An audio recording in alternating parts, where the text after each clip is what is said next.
ആയുർവേദ രീതിയിൽ നമ്മൾ ആദ്യം പറഞ്ഞിരുന്ന വാതരക്ത ചികിത്സ ഇതിൽ വളരെ എഫക്റ്റീവായിട്ട് കാണുന്നുണ്ട്.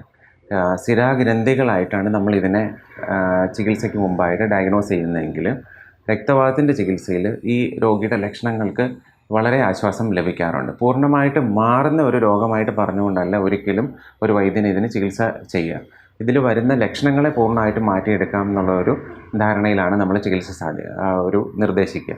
അതിൽ കഷായങ്ങൾ, തൈലങ്ങളുടെ ഉപയോഗം, വളരെ ലഘുവായിട്ടുള്ള മസാജുകൾ, ഈ തൈലങ്ങൾ ഉപയോഗിച്ചുള്ള മസാജുകൾ, കിഴികൾ, ലേപനങ്ങൾ, അതേപോലെ തന്നെ ബാൻഡേജസ്, മരുന്നുകൾ വെച്ചുകൊണ്ട് കെട്ടിവെക്കുന്നതുമൊക്കെ ഈ രോഗത്തിനും അതിൻ്റെ ലക്ഷണത്തിനായിട്ടും ശമനം ലഭിക്കാറുണ്ട്.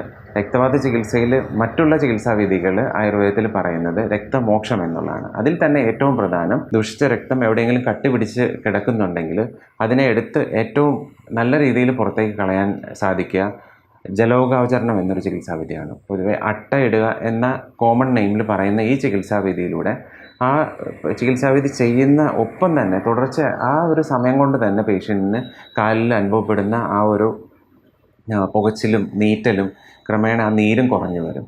അതേപോലെ തന്നെ വെരിക്കോസ് അൾസേഴ്സ് ഉള്ള പേഷ്യൻസിലും ഈ അട്ടയിടുന്ന ചികിത്സ ആ വ്രണം എത്രയും പെട്ടെന്ന് കരിയുന്നതിനായിട്ടും സഹായിക്കാറുണ്ട്. ഇതോടൊപ്പം തന്നെ ആ വ്രണങ്ങൾ കഴുകാനുള്ള കഷായങ്ങളും അതിൽ ഇടുന്നതിനായിട്ടുള്ള ചൂർണ്ണങ്ങളും എല്ലാം ഉപയോഗിക്കുന്നതിലൂടെ നമുക്ക് ആ ഒരു വെരിക്കോസ് അൾസേഴ്സ് വളരെ ഈസി ആയിട്ട് ട്രീറ്റ് ചെയ്ത് മാറ്റാൻ സാധിക്കുന്നുണ്ട്.